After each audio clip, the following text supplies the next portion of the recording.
మాట్లాడుతున్నాం, మాట్లాడండి. వెనకలంగా కోతులు తప్పడం కాదు. ఈ మధ్య కాలంలో సోషల్ మీడియాలో బాగా పాపులర్ అయిన పర్సన్స్ ఎవరన్నా ఉన్నారా అంటే అది బర్రెలెక్క అలియాస్ శిరీష గారు, అలానే Telugu Big Boss season 7 winner Pallavi Prashanth. అయితే వీరిద్దరి మధ్యన ఎఫ్ఐఆర్ జరుగుతూ ఉంది. దగ్గరలో పెళ్లి చేసుకోబోతున్నారు అంటూ అయితే చాలా అయితే వైరల్గా మారుతుంది. ఒక 2 to 3 days నుంచి బాగా అయితే సోషల్ మీడియాలో వైరల్ అవుతున్నాయి. వాళ్ళ ఫొటోస్ కూడా మార్ఫింగ్ చేసి కొంతమంది వేస్ట్ ఫిలర్స్ ఎవరైతే ఈ విధంగా పెళ్ళి చేసుకోబోతున్నారని చెప్పి మార్ఫింగ్ చేసి సోషల్ మీడియాలో అప్లోడ్ చేసి ఇదంతా పెంట చేసి పెట్టారు అనమాట. ఫైనల్లీ బర్రెలెక్క శిరీష గారు అయితే రియాక్ట్ అయ్యారు. అదంతా ఫేక్, ఎవరు నమ్మకండి అంటూ తనైతే ఒక ఎమోషనల్ వీడియో అప్లోడ్ చేయడం జరిగిందనమాట. తన ఇంటర్వ్యూలో కూడా చెప్పిందనమాట, ఇదంతా కొంతమంది కావాలనే విధంగా చేస్తున్నారు. పల్లవి ప్రశాంత్ అనే పర్సన్ నాకు ఒక అన్న లాంటి వాడు, ఒక బ్రదరు.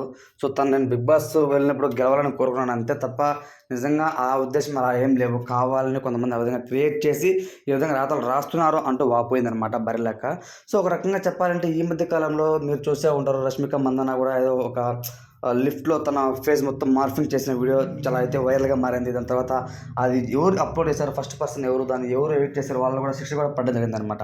ఈ మధ్య కాలంలో సోషల్ మీడియాలో బాగా వైరల్ అవుతున్నది అనమాట. ఏదైతే ఫేస్ మార్ఫింగ్ చేసి సో ఎక్కడెక్కడ వాళ్ళు అక్కడికి వెళ్ళినట్టు, అక్కడ చేసినట్టు, అక్కడ చూసినట్టు ఫేస్ మొత్తం మార్ఫింగ్ చేసి నిజంగా వాళ్ళ రియల్ వీడియో లాగానే ఉండే విధంగా చేసి, అంటే టెక్నాలజీ చాలా బ్యాడ్గా తయారైపోతుంది ఫ్రెండ్స్. ఎందుకంటే మంచికి ఉపయోగించడం లేదు, పూర్తిగా చెడుకు బానిస అయిపోయేసి రకరకాలుగా చేస్తూ ఉన్నారు.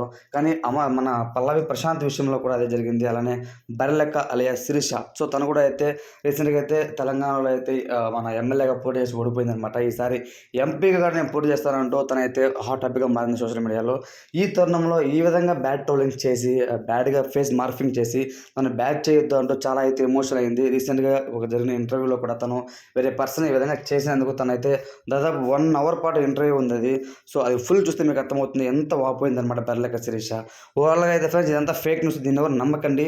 సో బర్రెలెక్క వాపోయినట్టు ఆ విధంగా చేసినట్టు ఎవరికి దయచేసి చేయొద్దు. ఫేస్ మార్ఫింగ్ చేసి బ్యాడ్గా ట్రోల్ చేయొద్దని నేను కోరుకుంటున్నాను. Thanks for watching.